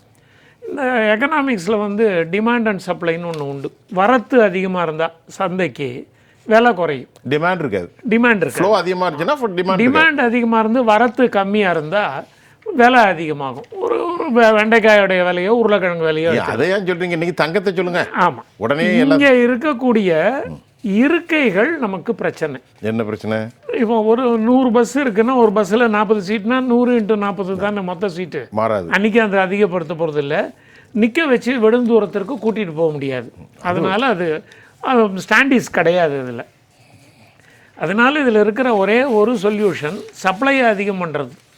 நிறைய பஸ்ஸை கொண்டு வரணும். அரசாங்கம் இந்த நிறைய பஸ்ஸை கொண்டு வரணும்னா அண்டை மாநிலத்திலிருந்து கொண்டு வரலாமான்னா இது ஒரு இந்திய விழா. இந்த விழாங்கிறது தீபாவளின்ற ஒரு ஃபங்க்ஷன் இந்தியா முழுவதும் கொண்டாடப்படுகின்ற ஒன்று, தேசிய திருவிழா. அதனால் பக்கத்து மாநிலத்திலேருந்து நம்ம மாநிலத்துக்கு ஸ்பெஷலாக இருக்கிற ஒன்றுன்னு பஸ்ஸை கொண்டு வர முடியாது. அப்போ அரசு பஸ்ஸுகளை முன்னாடியே இதை மாதிரி ஃபங்க்ஷன்ஸுக்காக கூடுதல் பஸ்ஸை வச்சுருக்கணும். அதை ஆப்ரேட் பண்ணுறத கொஞ்சமாக பண்ணலாம், ஆனால் பஸ்கள் கையில் இருக்கணும். இதை அரசு செய்வதில்லை. இந்த டிக்கெட்டு புக் பண்ணுறது, இப்போ போய் பார்த்தாக்கா 500 ரூபா டிக்கெட்டுன்னு சொன்னார் இல்லையா ஜெகதீசன் ஐயா அவர்கள். இப்போ சொல்லிட்டு தான் இருக்காரு. அந்த செயலி முதல்ல ஒரு செயலி வந்தது. அது எப்படி வந்ததுன்னா தீபாவளி போது தான் வந்தது. ஹைதராபாத்தை சேர்ந்த ஒரு நபர் தன்னுடைய சொந்த ஊருக்கு போகிறதுக்கு ஹைதராபாத் பஸ் ஸ்டாண்டுக்கு போயிடுறார். 100 பஸ்ஸு 200 பஸ்ஸு நிற்கிது. ஆனால் எந்த பஸ்ஸில் இவர் போக வேண்டிய ஊருக்கு சீட்டு இருக்குதுன்னு தெரில. ஒவ்வொரு பஸ்ஸாக ஏறி இறங்குற பொழுது அவருக்கு ஒரு ஐடியா தோணுது, இதை வந்து நம்ம ஒரு ஆப்பாக பண்ணால் என்னன்னு. அதில் உருவாக்கின செயலி தான் தனியார் செயலியாக முதல்ல வந்தது. அப்போ தனியாராக இருக்கிறனால பெயர் குறிப்பிடலை. அவர் என்ன சொன்னார், எல்லா இவங்கள்ட்டையும் போய் உங்கள் பஸ்ஸெல்லாம் என்கிட்ட ரெஜிஸ்டர் பண்ணிக்கங்க, என்னோட ஆப்பில் உங்களுடைய சீட்டு எவ்வளோ இருக்குதுன்னு சொல்லிட்டிங்கன்னா அதை டிக்கெட் புக் பண்ணிப்பாங்க. எம்ஜிஆர் அவர்களுக்கு போக்குவரத்து துறையில் ஒரு பெரிய பிரச்சனை வந்தது அவர் ஆட்சியில் வந்த பொழுது. அதை ரொம்ப ஈஸியாக அவர் சால்வ் பண்ணார். எங்கே ஏறி எங்கே இறங்கினாலும் 1 ரூபான்னார். 5 நாள் தான் அந்த பிரச்சனை தானாக சேர்ந்து போச்சு. 5 நாள் எங்கே வேணும்னாலும் ஏறலாம், சிட்டிக்குள்ள எங்கே வேணாலும் இறங்கலாம், 1 ரூபா தான் டிக்கெட்டுன்னாரு. மொஃபசல் பஸ்ஸஸ் எல்லாத்தையும் கொண்டு வந்து உள்ளே இறக்கிட்டார். அதனால அந்த பிரச்சனை சேர்ந்தது. அப்போ அரசுக்கு இருக்கக்கூடிய ஒரே வழி பஸ்களின் எண்ணிக்கையை இது பண்ணுது. பஸ்களின் எண்ணிக்கையை வாங்கி அதை அப்படியே டெய்லி இறக்கணுங்கிற அவசியம் இல்லை. ஃபங்க்ஷன்ஸுக்காகவும் வீக்கெண்ட்ஸுக்காகவும் வைக்கலாம். அவர் சனிக்கிழமை நீங்கள் போயிட்டு வரதா இருந்தால் ரேட் அதிகமாக இருதுன்னு சொன்னோன்னே இந்த ஸ்பைக், இந்த ரேட்டு ஸ்பைக்குங்கிறது டிமாண்ட் அதிகமானவனு வராமல் அந்த நேரத்தில் கூடுதல் பஸ்ஸை இறக்கினாலே போதும். ரேட் எப்பவும் ஒரே மாதிரி இருக்கலாம், ஒரே மாதிரி இருக்கான். இல்லை, இப்போ ஒரு லாபம் சம்பாதிக்கணும்னு நினைக்கிறவங்க ஒரு 1 ரூபா 2 ரூபா பண்ணணும்னு நினைப்பாங்க. ஒரு வியாபாரி அப்படி நினைப்பார். ஆனால் அந்த 1 ரூபா 2 ரூபாய்க்கு பதிலாக 1000 ரூபா 2000 ரூபான்னு கொண்டு போனால் அது ஒரு தனி மனிதனுடைய இதுவாகும். சார், போன வருஷம் ஒரு தகவல் இன்னைக்கு இப்போ வந்துட்டு இருக்குது, ஹிந்துவில் வந்திருக்கு. போன வருஷம் உயர்த்தினதை விட இந்த வருஷம் 1000லேருந்து 1800 ரூபா வரைக்கும் ஒரு பஸ்ஸுக்கு உயர்த்திருக்காங்க. நம்ம எல்லாருமே ஒரு ரேட்டை சொல்கிற பொழுது நீங்கள் ஒரு மாதிரி சொல்கிறீங்க. அவங்க அம்மா கொடுத்துருக்கிற ரிப்போர்ட்டை பாருங்கள், 1500 ரூபாய் இல்லை, 1499 ரூபாய்.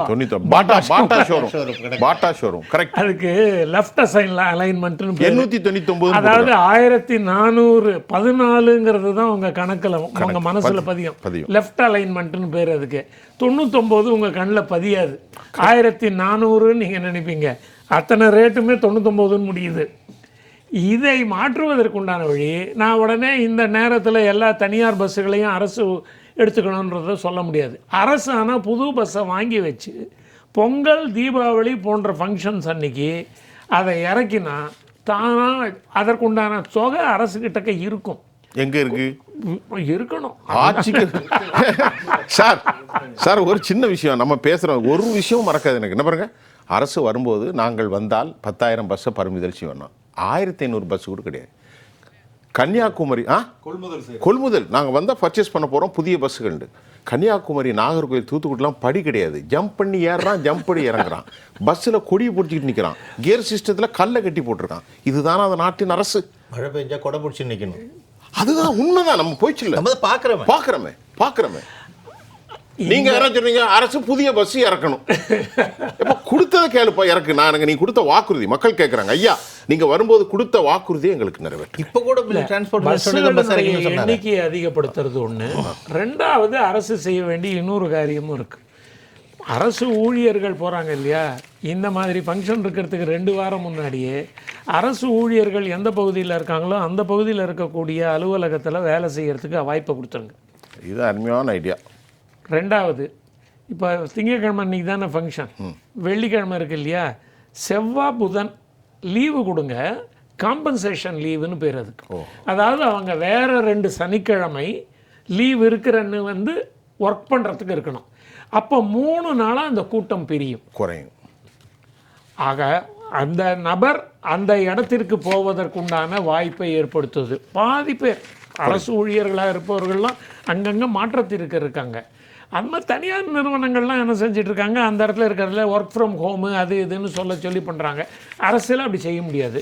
மற்ற எல்லா இடங்களிலும் ஊழியர்கள் தங்கள் சொந்த ஊருக்கு 1 வாரம் முன்பே போவதற்குண்டான வாய்ப்பை ஏற்படுத்தி தந்தால் இந்த பிரச்சனை தானா தீரும். பஸ் இறக்காமையே. இளந்தமிழ் சார், இப்போ திமுகட்ட நம்ம கேட்குறாங்க எல்லாரும், என்னப்பா இவ்வளோ உயர்த்தியிருக்க அரசாங்கத்தினுடைய, அவங்க என்ன சொல்கிறாங்க, உயர்த்துறதை நியாயப்படுத்துகிறாங்க. நீதிமன்றத்துடைய தீர்ப்புன்னு பாரு காட்டுறோம். இது என்ன சார் இது?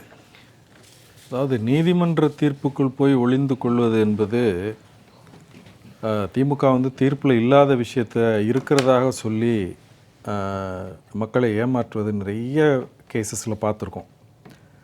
அந்த மாதிரி இதில் நீதிமன்ற தீர்ப்பு வந்து என்ன சொல்லியிருக்கு அப்படின்னா, டிமாண்ட் இருக்கும் பொழுது நீங்கள் வந்து மாற்று நடவடிக்கைகள் எடுத்து இப்போது அந்த இதை சீர் செய்யணும், மக்கள் இடம்பெயர்வதை சீர் செய்யணுங்கிறது தான் அதில் இருக்குது. இதில் திரு வெற்றி விடியல் சீனிவாசன் ஐயா அவர்கள் சொன்னது போல், இந்த ஆம்னி பஸ் என்பது என்னவென்றால் அதுக்குன்னு குறிப்பிட்ட பெர்மிட் கிடையாது. ஆம்னி ப்ரெசன்ட் அப்படின்னு சொல்லுவோம். அப்படின்னா எல்லா இடத்துலையும் இருக்குது. அப்போ இந்த பஸ் எல்லா இடத்துக்கும் போகும். அப்போ அதனுடைய தாத்பரியம் என்ன அப்படின்னா, ரூட்டு கிடையாது. அந்த 50 பேரோ 40 பேரோ 30 பேரோ அது வண்டியில் இருக்கிற அந்த சீட் வசதியை பொறுத்து எண்ணிக்கைக்கு தகுந்த மாதிரி சீட்டுக்கு ஒரு 3 மாதத்துக்கு இவ்வளவு ரோட் டேக்ஸ்ன்னு வசூல் பண்ணிக்கிட்டு நீங்கள் கான்ட்ராக்ட் பேசிஸில் எல்லாரையும் ஏற்றி உட்கார வச்சுட்டு ஒரு இடத்துக்கு போகலாம். இதுதான் அதனுடைய தாத்பரியம். இப்போ இவங்க வந்து அதில் வரக்கூடிய வரி வருவாய் இந்த அரசாங்கத்துக்கு இந்த பண்டிகை நாட்களுக்கு என்று அதிகப்படுத்தி வாங்கி கொள்ளுகிறார்களா என்பது நான் திமுக அரசாங்கத்திடம் கேட்க நான் விரும்புகிறேன். இப்போ ஒரு உதாரணத்துக்கு, ஒரு சீட்டுக்கு 3 மாதத்துக்கு ஒரு தடவை ஒரு 1500 ரூபா வரின்னு வச்சுக்குவோம், ரோட் டேக்ஸ் வாங்குறாங்கன்னு வச்சுக்குவோம். ஒரு உதாரணத்துக்கு 40 சீட்டு இருக்கக்கூடிய பேருந்துக்கு ஒரு சீட்டுக்கு 1500 உங்களுக்கு அதுக்கு தகுந்த தொகையை பெற்றுக்கொள்கிறார்கள். அதாவது 3 மாதத்துக்கு தான் வாங்குறாங்க. ஒரு தடவை 3 மாதத்துக்கு ஒரு வருஷத்தில் எவ்ரி குவார்ட்டர் வந்து அவங்களுக்கு டேக்ஸ் வைங்க. இப்போ 1000 ரூபாய் விற்கக்கூடிய ஒரு டிக்கெட்டை 4000 ரூபாய்க்கு பண்டிகை நாட்களில் வாங்கும் பொழுது அரசுக்கு வரி வருவாய் இருக்குதுன்னா நீங்கள் வந்து அதை நியாயப்படுத்துவது, நீதிமன்ற தீர்ப்பை துணைக்கு அழைப்பது என்பது நியாயம் இருக்குது. இதெல்லாம் கிடையாது. 1500 3 மாதத்துக்கு டேக்ஸ்னா அந்த 1500 தானே அந்த பண்டிகை கால நாட்கள்லையும் விடக்கூடிய விஷயத்தில் இருக்குது. ஐயா அவர்கள் சீனிவாசன் அவர்கள் வெற்றி விடியல் சீனிவாசன் ஐயா அவர்கள் குறிப்பிட்டதைப் போல பேருந்துகளினுடைய எண்ணிக்கையை அதிகப்படுத்தணும், இதுதான் தீர்வு. அதற்கு எந்த விதத்திலையும் சிந்திப்பதற்கு அருகதையற்ற ஒரு சுயநலம் மிகுந்த கொடுங்கோன்மை ஆட்சி தான் நடந்து கொண்டிருக்கிறது தமிழ்நாட்டில். இந்த வரிப்பணத்தை மத்திய அரசாங்கம் திட்டங்களுக்கு ஒதுக்கக்கூடிய நிதியை எப்படி மடைமாற்றி தங்கள் பைக்குள்ளே பாக்கெட்டுக்குள்ளே சேர்த்துக்கொள்வது என்பது மட்டும்தான் திமுக இந்த 4.5 ஆண்டு காலமாக செய்து கொண்டு வந்திருக்கிறதே தவிர புதிய திட்டங்கள் எதையுமே கொடுக்கவில்லை.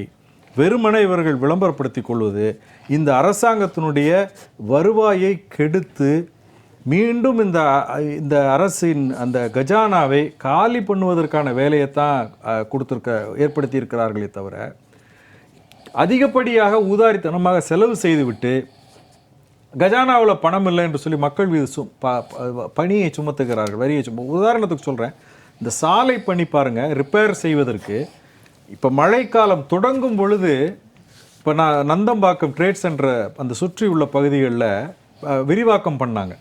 கிட்டத்தட்ட 7-8 மாதமாக எந்த ஒரு ரிப்பேர் ஒர்க்கும் அந்த சரி செய்யாமல் விரிவாக்கம் செய்ததை அப்படியே போட்டு வைத்து விட்டு மழைக்காலத்தில் இப்போ தார் போட்டு செய்திருக்கிறார்கள். இப்படி பணத்தை அதில் முடக்கும் பொழுது இந்த மழைக்காலம் முடிந்தவுடனே திரும்ப அது பேட்ச் ஒர்க், அது என்ன சும்மா மேலே தார வேண்டும் என்று திட்டமிட்டு கட்டிட பணிகளாக இருக்கட்டும், ஒட்டி வைக்கிறது சாலை பணிகளாக இருக்கட்டும், இந்த அரசாங்கம் எப்படியெல்லாம் பணத்தை கொள்ளையடிக்க முடியுமோ அந்த வேலைகளை தான் அந்த பணிகளுக்கு தான் அந்த பணி உத்தரவுகளை கொடுக்கிறார்களே தவிர அரசு வருவாயை பாதுகாப்பதற்கோ புதிய வருவாயை உருவாக்குவதற்கோ அருகதையற்ற திராணியற்ற துப்புக்கட்ட அரசாங்கமாக இருக்குன்னு நான் கடுமையாகவே நான் விமர்சிக்க விரும்புகிறேன். ஜெகதீஸ்வரன், இப்போ ஒரு கேள்வி, இப்போ ரொம்ப வருத்தத்தோடு எல்லாரும் பேசிக்கொண்டிருக்கிறாங்க. நான் உங்கள்கிட்ட கேட்குறேன், இந்த அரசாங்கம் யதார்த்தத்தை பேசுவோம். அரச துறை அதிகாரிகள் நம்முடைய நிகழ்ச்சியை கவனித்துக் கொண்டிருந்தான் இருக்கிறார்கள். ஒரு 505 வாக்குறுதியை +15 ரைட்டு, அதுக்கு ஃபண்ட் அலாட்மெண்ட்னு சொன்னோன்னா நிறைய திட்டங்களை செயல்படுத்தலை. கல்வி கடனில் இருந்து, போக்குவரத்து துறை ஊழியர்கள்லேருந்து, பகுதி நேர ஆசிரியர்கள், இப்படி ஒரு துறைக்கும் கொடுக்கல. அப்போ அதற்கான ஃபண்டு என்னாச்சு? அது அப்படியே நிற்கிது, விட்டுருங்க.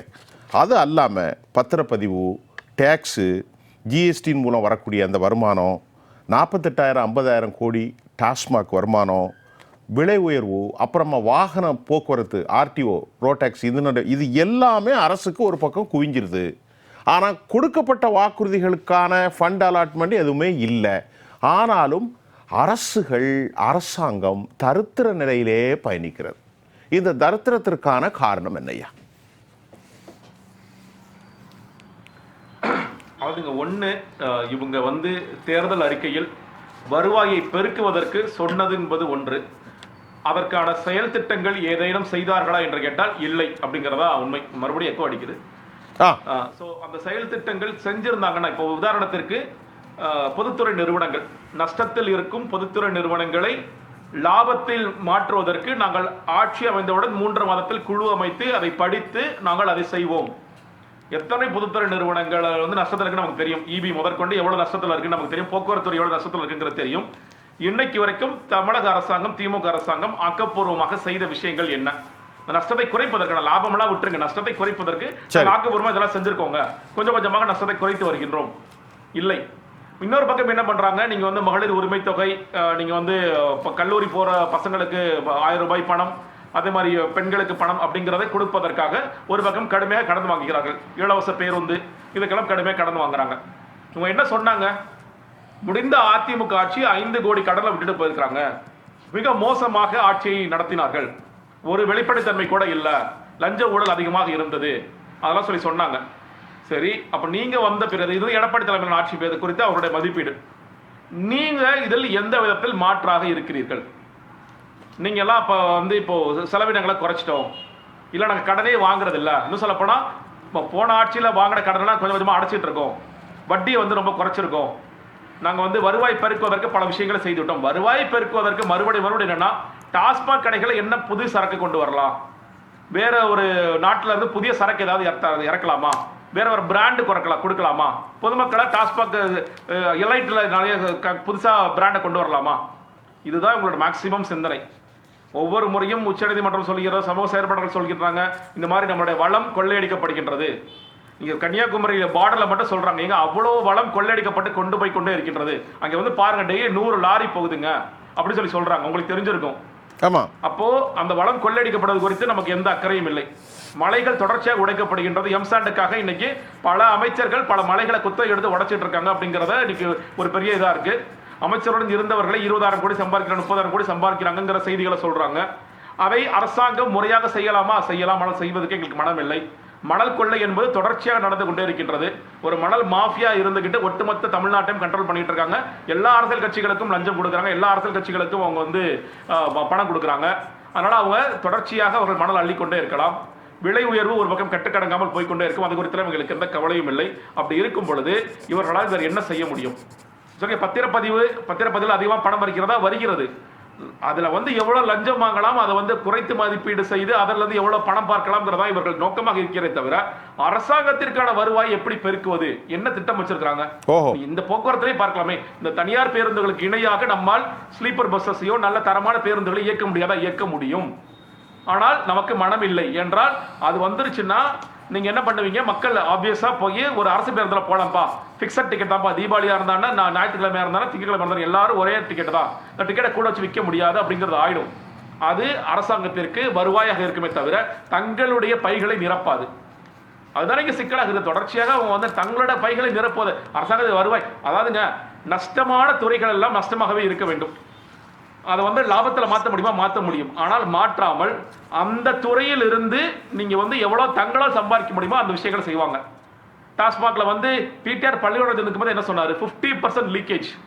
அப்ப நீங்க அர்த்தம் என்ன கேட்டீங்கன்னா 48,000 கோடி வந்து வரி வருவாய் வருதுன்னா இன்னும் 48,000 கோடி வேற யாரோ பாக்கெட்டுக்கு போயிட்டு இருக்கு. யாருக்கு போகுது? எல்லாருக்குமே தெரியும். இது இல்லாம வந்து நீங்க வந்து 10 ரூபாய்க்கு கூடுதலாக பாட்டில் விற்கிறத பார்க்கிறோம். நீங்க வந்து இல்லீகலாக பார் நடத்துறத பார்க்கிறோம். இதுல ஒரு பெரிய வருவாய் வந்து கொண்டு இருக்கின்றது. எல்லாத்தையும் முறைப்படுத்தணும்னு நினைச்சா எந்த ஒரு அரசாங்கத்தாலும் முறைப்படுத்த முடியும். ஆனால் இவர்களுக்கு முறைப்படுத்த தயாராக இல்லை. என்றால் அந்த மறைமுக வருவாய் தான் ஒவ்வொரு அரசியல் கட்சியும் நடத்தி கொண்டிருக்கின்றது. தேர்தலுக்கு ஒரு வற்றாத ஜீவ நதியாக பணம் தேவைப்படுகிறது. அதெல்லாம் கொடுக்கின்ற ஒரு ஸ்தாபனமாக இதெல்லாம் இருக்கும் பொழுது இதெல்லாம் அவர்கள் எப்படி அக்கறை செலுத்துவார்கள்? அறிக்கைகள் தேர்தல் அறிக்கைகளாகவே இருக்கும். மறுபடியும் இப்ப அடுத்து 2026 இதே அறிக்கையில மறுபடியும் கொடுப்பாங்க. மக்கள்கிட்ட சொல்லுவாங்க, நாங்க பாருங்க, நாங்க முயற்சி பண்ணோம், நடக்கலங்க, மறுபடியும் இதெல்லாம் செய்வோம், கொஞ்சம் கூட கொஞ்சம் இல்லாமல் சொல்லத்தான் போகிறார்கள். பாபு பரமேஸ்வரன் சார், இப்போ நம்ம ஜெகதீஸ்வரன் பேசுகிற போது ஒரு வருத்தமான விஷயத்தை சொன்னார். நான் ஜெகதீஸ்வரன்ட்ட கேட்டது, இத்தனை வருமானங்கள் வந்தும் ஒரு அரசு நிதி நெருக்கடியில் சிக்கிற காரணம் என்ன? அதுக்கு அவர் நிறைய விஷயத்தை சொன்னார். இப்போ நான் என்ன கேட்குறேன், அதில் ஒரு குறிப்பாக கனிம வளக்கொள்ளையை பற்றி சொன்னார். உங்களுக்கு தெரியும் கன்னியாகுமரி மாவட்டத்தில் என்று. இதற்கு ஒரு வரைமுறை இல்லையா என்ற கேள்வியும் அவர் எடுக்கிறார். வளங்கள் சுரண்டப்படுகிறது. இந்த ஆமனி பஸ் மாதிரி தான் அதுவும். 700 ரூபாயை பில்லை போட்டுட்டு 100 மடங்கு வெளியே விற்கிறாங்க ஒரு யூனிட். இதெல்லாம் சேர்த்து சொல்லுங்கள், இந்த ஆமனி பஸ்ஸோடு இது எப்படி? பொதுத்துறை நிறுவனம் தமிழக அரசால் இயக்கப்படக்கூடிய இப்போ இபி ஆகட்டும் இல்லை போக்குவரத்து துறை ஆகட்டும் நஷ்டத்தில் ஓடுது. ஆமாம். அதே அரசு இயக்கக்கூடிய டாஸ்மார்க் மட்டும் லாபத்தில் ஓடுது. அப்போ டாஸ்மார்க்கில் என்னன்னு கேட்டால் கூட்டம் அதிகமாகும்போது என்ன பண்ணுறாங்க? உடனே புதுசாக கடையை திறக்கிறதுக்கு ஏற்பாடு பண்ணிடுறாங்க. இந்த சைடில் எல்லா சைட்லேயுமே கடையை குறைப்பேன்னு சொல்லி தான் இவங்க வாக்குறுதி கொடுத்து வந்தாங்க. நல்லா ஞாபகப்படுத்தி பார்த்தா தெரியும். படிப்படியாக கடைகள் குறைக்கப்படும். நம்ம கொரோனா காலத்தில் கனிமொழி வீட்டுக்கு முன்னாடி ஆமாம், அப்போ அவங்க எதிர்கட்சி. அதனால அப்போ அப்படி தான் பேசுவாங்க. அப்போது இப்போ சாதாரணமாக ஒரு உதாரணம் எடுத்துக்கிட்டிங்கன்னா, நம்ம அரசு போக்குவரத்து கழகத்தில் இப்போ இருக்கக்கூடிய டிக்கெட்டுடைய விலையும் ஓம்னி பஸ்ஸோடைய விலையும் பார்த்தீங்கன்னா செமமாக தான் இருக்கும் நார்மல் காலங்களில். இப்போ இங்கேருந்து கன்னியாகுமரிக்கு எடுத்திங்கன்னா ஒரு 1755 ரூபா வருது டிஎன்எஸ்டிசியில். அதே அமௌண்ட்டு தான் அதுலேயும் வருது. அப்போ எப்படி நஷ்டத்தில் ஓடுது அப்படிங்கிற ஒரு கேள்வி வருது. இதே அமௌண்ட்டை வச்சு தான் அவங்களும் இயக்குறாங்க மற்ற பண்டிகை காலத்தை விட்டு. இப்போ நம்மளுடைய விவாதம் வந்து இந்த பண்டிகை காலத்தில் அதிகமாக ஏற்றப்படுதுன்னு. அப்போ தொடர்ந்து இது போன்ற சுமைகள் வந்து மக்கள் மேலே தான் புகுத்தப்படுகிறது மீண்டும். அப்புறம் கனிம வளம்ங்கிறது இன்றைக்கி இப்போ எப்படி தங்கத்தோடைய நிலைமையாகி ஒரு சாதாரண மக்களுக்கு தங்கம் வாங்க முடியாத சூழ்நிலை ஆகிடுச்சோ, அதே மாதிரி வீடு கட்டுற மக்களுடைய நிலைமை அப்படி தான் ஆகிப்போச்சு. ஏனென்றால் பேசிக்கான நீட்ஸு மணல் அப்படிங்கிறது வந்து அது இல்லாமல் எதுவும் பண்ண முடியாது. ஸோ அப்படிப்பட்ட ஒரு நிலைமையில் அதை பற்றி எந்த கண்ட்ரோலும் எடுக்காமல் இருக்க காரணம் என்னன்னா, அந்த குத்தகைக்கு எடுத்துருக்கிறது ஃபுல்லாக ஆளுகின்ற கட்சியோடைய சேர்ந்தவர்கள் தான் எடுத்திருக்காங்க. அப்போ எப்படி இவங்க போய் அங்கே போய் கேட்பாங்க? கேட்க முடியாது. அப்போது அவங்களுக்கு வர வேண்டிய மாமூல், அவங்களுக்கு வர வேண்டிய கட்டிங், அவங்களுக்கு வர வேண்டிய லஞ்சமா, அது என்ன பேரை ஒரு புதுசாக பேர் கண்டுபிடிச்சிப்பாங்க. அதில் எல்லாம் அரசுக்கு வந்துக்கிட்டு அப்படி வந்துக்கிட்டு இருக்கும்போது என்ன பிரச்சனை அப்படின்னா, இவர்கள் இதை கண்ட்ரோல் பண்ண மாட்டார்கள். அவர்களுடைய ஒரே கவனம் திரைத்துறையை நோக்கியும் அந்த விழாக்களை எடுத்துக்கொள்வது போலவும் இதே மாதிரி தான் போயிட்டுருக்குறாங்க. அப்போ மக்களுடைய பிரச்சனைகளை இன்னைக்கு அவங்க புரட்சித்தா சின்னம்மா மாதிரி சில முக்கியமான தலைவர்கள் கொண்டு வரணும். அம்மா மட்டும்தான் எல்லாத்துக்கும் குரல் கொடுத்துக்கிட்டு இருக்கிறாங்க. ஸோ அப்படி வரக்கூடிய நிலைமையில இது எதையுமே நான் சரி பண்ணலையே. இந்த 5 வருடங்கள் உங்களுக்கு எவ்வளோ வாய்ப்பு கொடுத்தாச்சு, நீங்கள் நினைச்சிருந்தா சரி பண்ணியிருக்கலாமா முடியாதா? ஒரு துறையிலே ஆகட்டும். பாபு சார்ட்ட கேட்குறேன், இப்போ ஒரு வார்த்தை சொன்னீங்களா, அம்மா மட்டும் குரல் கொடுத்துட்டு இருக்காங்க. நானும் பல வருஷமாக நிகழ்ச்சி நடத்துகிறேன். அம்மாவுடைய அறிக்கை வருது, வாசிச்சுக்கிட்டு புள்ளிய கணக்காக பேசிக்கிட்டு இருக்கேன். இப்போ மற்ற யாரும் கூட்டணி கட்சிகளும் கேட்ட மாதிரி தெரியல, எதிர்கட்சிகளும் கேட்ட மாதிரி தெரியல. அப்போ கேட்பாரிட்டு போன ஒரு அரசின் நிலை என்ன? நிச்சயமாக. ஏன்னு சொன்னால் இந்த அரசு 2 விதங்களில் செயல்படுறாங்க. ஒன்று, கேள்வியை யாரும் கேட்கக்கூடாது, கேட்டால் அடக்குமுறை, அவர்கள் மீது கைது நடவடிக்கை, அவர்கள் மீது தேவையற்ற வேற ஏதாவது விதத்தில் அவங்களை அட்டாக் பண்ணுறது. இது திமுகவுடைய எப்பவுமே செய்யக்கூடிய ஒரு நிகழ்வு. இந்த ஆட்சியில் அது அதிகமாக இருக்கிறது. இப்போது ஒரு இடத்துக்கு முதல்வர் போகிறாருன்னா அவருக்கு எந்த அளவுக்கு அந்த ரோட்டில் போகிறதுக்கு எல்லா ஏற்பாடுகளும் பண்ணுறீங்களோ, பொதுமக்களும் அதே தானே. அவனும் அந்த வரி கட்டுறான். நீங்கள் வாகனம் வைத்திருந்தாலும் சரி, ரோட் டேக்ஸ் கட்டுறாங்க. எல்லாமே அந்த மக்களுடைய வரி பணத்தில் நீங்கள் உங்கள் சம்பளமே வாங்குறீங்க, முதலமைச்சராக இருந்தாலும் அமைச்சர்களாக இருந்தாலும். இப்போ இந்த அமைச்சர் போய் ஒரு இடத்துல போய் இந்த சார் சொன்ன மாதிரி ஒரு நாள் நைட்டு போய் உட்காந்து நாங்கள் எல்லாத்தையும் செக் பண்ணிட்டோம்பாங்க. அதுவுமே என்னவாக இருக்குன்னா இவங்களுக்கு கப்பம் கட்டாதவங்களாக இருப்பாங்க. அப்படிப்பட்ட மேலே ஒரு 4 கேஸ் நம்ம பேருக்கு போடணுமேங்கிறதுக்காக வரும். ஏன் இதை தொடர்ந்து நடக்குது இல்லையா? சரி, இந்த தீபாவளியில், போன தீபாவளியில், இந்த ஒரு வருடத்தில் நீங்கள் என்ன பண்ணீங்க? புதிய பஸ்கள் கொண்டு வந்திருக்கலாம், இல்லைன்னா அந்த பஸ்ஸுகளை இது பண்ணி. இன்றைக்கி பஸ்ஸோடைய நிலைமை என்ன சார்? பஸ்ஸில் சாதாரணமாக பிரயாணம் பண்ண முடியுமா? முதல்வரோ துணை முதல்வரோ அமைச்சர்களோ சாதாரண பஸ்ஸில் ஏறி பயணிகளாக பிரயாணம் பண்ணாங்கன்னா அந்த கஷ்டம் தெரியும். ஒரு நாள் கிளம்பாக்கம் பஸ் ஸ்டாண்டில் போய் ஏறி நின்று அவங்க போட்டுமே அன்ரிசர்வ்டில், இல்லை ரிசர்வ்ல போய் பார்க்கட்டுமே. சரி, 40 MP டெல்லிக்கு அமிச்சமே, ஏன் புதுசாக ஒரு ட்ரெயின் ரூட் வாங்குறதுக்கு என்ன ஒரு ஸ்பெஷல் ட்ரெயின் சார்? ஒரு ஸ்பெஷல் ட்ரெயின் 3 பகுதிக்கும். நம்ம சென்னையிலேருந்து எடுத்துக்கிட்டிங்கன்னா கன்னியாகுமரிக்கு இந்த ரூட் ஒன்று, கோயம்புத்தூர் ரூட்டு, ராம்நாத் ரூட்டு தான் இருக்குது. இத்தனைக்கும் முன்னாள் முதல்வர் கலைஞருடைய தொகுதி தான் திருவாரூர் தொகுதி. அந்த தொகுதியில் எந்த டெவலப்மெண்ட்டுமே கிடையாது, கண்கூடாக நம்ம பார்க்குறோம். ஸோ அப்படி இருக்கும்போது பஸ் போக்குவரத்துங்கிறது மக்களுக்கு ஒரு போக்குவரத்து. ஒரு வாரம் ஸ்ட்ரைக் பண்ணாங்கன்னா மக்களுடைய வாழ்வு பாதிக்குதா இல்லையா? இயல்பான வாழ்க்கை பாதிக்குதா இல்லையா? ஸோ இது போன்ற நிகழ்வுகளை இந்த அரசு கண்டுகொள்ளாமல் இருந்து சின்னம்மா போன்றவர்கள் மட்டுமே குரல் கொடுத்துக்கிறார்கள். அனைத்து தலைவர்களும் இதற்கு ஒற்றுமையாக சேர்ந்து குரல் கொடுத்து மக்களுக்கான பிரச்சனையை தீர்க்க வேண்டும். அப்படி தீர்க்கலைன்னா அதற்குரிய பலன் 2026 தேர்தலில் நிச்சயமாக கிடைக்கும். இது உறுதி என்பது என்னுடைய கருத்து. திருவாரூர்னு ஒரு பேச்சை சொல்ல வரேன். நாங்கள் அன்றைக்கி விவாதம் நடத்திட்டோம். அதிமுக பொதுச் செயலாளர் சொன்னாங்க, அழகாக விவாதம் நடத்தப்போ இன்றைக்கி காலையில் செய்தி வருது, தமிழ்நாட்டில் சாக்கும் பஞ்சம், சணலும் பஞ்சம். சார் இளந்தமிழ் சார், சாக்கும் பஞ்சம், சணலும் பஞ்சம். ஆனால் 30 லட்சம் கோடியை தாண்டி 1 ட்ரில்லியனை நோக்கி இல்லை. ஐயா நீங்கள் சொல்லுங்கள். இல்லை, சாக்கு சணல்ங்கிறதுல இன்னொரு மேட்டர் ஒன்று இருக்குது. அதுக்கு முன்னாடி உரப்பைன்னு ஒன்று வந்தது. உரப்பை, அந்த உரப்பை அரிசிக்கு இருந்தது. ஆமாம், அது உள்ளுக்குள்ளே பிளாஸ்டிக் தாள் போட்டிருப்பாங்க. தஞ்சை பகுதியில் இதற்குண்டான ஃபேக்ட்ரி எல்லாம் இருந்தது. வெஸ்ட் பெங்காலில் இருக்கக்கூடிய லாபி, அங்கே இருக்கக்கூடிய மக்கள் மத்திய அரசின் மீது ஒரு அழுத்தத்தை கொடுத்த பொழுது அரிசிக்கு இதை பயன்படுத்தாமல் சாக்கை பயன்படுத்தணும்னா அவங்களோட பிஸ்னஸ் கெட்டு போகிறதுன்னு வந்தது. அதனால் அது வந்தது இப்பொழுது நமக்கு எதிர்வினையாக அமைந்து விட்டது. ஏன்னா அந்த பை இருக்கிற போது சப்ளை நல்லா இருந்தது. நீங்கள் ஒரு பொருளாதார நிபுணராக சொல்கிறேன், 18 ட்ரில்லியன் பிஸ்னஸ் பண்ணிகிட்டு இருக்கான் சைனா, 32 ட்ரில்லியன் அமெரிக்கா. நாம் இந்த அரசு எவ்வளோ பொய் சொல்லுது பாருங்கள். ஒரு சாக்கையும் ஒரு இதையும் உற்பத்தி செய்யாமல் என்ன சார் பொய் சொல்கிறேன்? தருவிக்க வேண்டிய ஒரு பொருளாக என்ன சார் உற்பத்தி நடக்குதுங்க? இப்போ இந்த பிரச்சனை நம்மளுடைய தீபாவளி டிராவல் பிரச்சனை எடுத்தா முடிங்க. பஸ்கள் இருக்குது, பர்மிட் ஒன்று தான் ப்ராப்ளம். இளந்தமிழ் சொன்னார் இல்லையா, பர்மிட்னு சொன்னார் இல்லையா. ஒரு வாரத்துக்கு பர்மிட்டு, ஒரே வாரத்துக்கு பர்மிட்டு, ஒரு ஸ்மால் அமௌண்ட் கட்டினா போதும். உங்ககிட்ட பஸ் இருந்ததுன்னா அதை குவாலிஃபை பண்ணி வண்டியை ஓட்டுங்க, யார் வேணாலும் ஓட்டுங்கன்னு சொல்லுங்கள். தென் தமிழகத்தில் இருக்கக்கூடிய அனைத்து கல்லூரியிலையும் குறைஞ்சது 50 பஸ்ஸாவது இருக்குது. எல்லாம் விட்டுருவோனே, எல்லாம் அந்த ரூட்டில் ஃபீடர் ரூட்டுன்னு ஒன்று விட்டாங்கன்னா போகிறோம். மெயின் ரோடு வரைக்கும் வந்துட்டு போனாங்கன்னா போகிறோம். தேசிய நெடுஞ்சாலை வழியாக இருக்கக்கூடிய அரசு பஸ்ஸும் ஆம்னி பஸ்ஸும் போயிட்டு ஃபீடர் ரூட்டு மூலம் அவங்க ரேட்டு வாங்கிக்கலாம்னு சொன்னீங்க. பர்மிட்டு தானே ப்ராப்ளம். அதுக்கு குவாலிஃபை பண்ணி விட்டுடலாமே, வரிசையில் நம்பர் டோக்கன் கொடுத்து. இப்போது ஒரு கவர்மெண்ட் பஸ் எந்த இடத்துல இருக்குதுன்னு ஒரு ஆப்பு நமக்கு சொல்லுது. இந்த இடத்துல நம்ம ஒரு பஸ் ஸ்டாண்டில் நிற்கிறோன்னா அது பஸ்ஸு வருதாங்கிறது சொல்லுது. ஒரு ஆம்னி பஸ்ஸில் நமக்கு ஃபோன் பண்ணி தெரிவிக்கிறான், இந்த இடத்துலேருந்து கிளம்பிட்டோம், உங்களோட இடத்துக்கு இந்த இடத்துக்கு வந்துடுவோம், நீங்கள் வந்து ரெடியாக இருங்கன்னு. இவற்றையெல்லாம் பயன்படுத்தி இன்னும் அழகான முறையில் எண்ணிக்கையை அதிகப்படுத்தி இருக்கையை அதிகப்படுத்திட்டாக்க சரியாக போயிடும். ஏன்னா கிடைக்கக்கூடிய போனஸ்ஸு வெறும் பஸ் செலவில் மாத்திரம் போயிடக்கூடாது. ரொம்ப வருத்தம் சார், ரொம்ப வருத்தம். போக வேண்டிய விஷயம் இல்லை, கண்டிப்பாக விவகாரத்துக்கும் போய் தான். 50 வருடங்களுக்கு முன்பு தீபாவளி இத்தனை விமரிசையாக பலராலும் கொண்டாடப்படவில்லை. என்ன காரணம்? அது வந்து பொங்கல் தான் எல்லாரும் கொண்டாடுவாங்க. தீபாவளியும் இப்போ சேர்ந்துருது, நியூ இயரும் சேர்ந்துருக்கு, February 12th சேர்ந்துருக்கு. இதெல்லாம் சேர்ந்துருக்கிற போது அரசாங்கம் ஒரு 2000-3000 பஸ்ஸை கையில் வச்சுக்கிட்டா இந்த ஒரு வாரத்துக்கு விட்டாலே வண்டி ஓடும். அரசுக்கு வருமானம் கிடைச்சிரும். வருமானத்துக்கு தானே வழி சொல்றோம். வெளியில போற வருமானம் அரசுக்கு வரப்போகுது. பாபு பரமேஸ்வரன் சொல்றாரு ஏதோ சில ஃபங்க்ஷன்ஸ் தான் நடக்கும். திரு பாபு பரமேஸ்வரன் சொல்றாரு மயிலாடுதுறையில வண்டியில கொடைய பிடிச்சிட்டு தான் பயணிக்கிறாரு. அதை முதல்ல சரி பண்ணாலும் அடுத்து சரி பண்ணலாம். இதெல்லாம் நாம வந்து இட்ஸ் நாட் a humorous இல்ல, அது வந்து ஆபத்துக்கு உண்டானது, ரொம்ப ஆபத்தானது, ரொம்ப ஆபத்துக்கு உண்டானது. இளந்தமிழ் சார் சொல்லுங்க, எல்லாத்தையும் குவாலிஃபை பண்ணி ஒரு ஒரு ஒரு நிறைய கருத்து.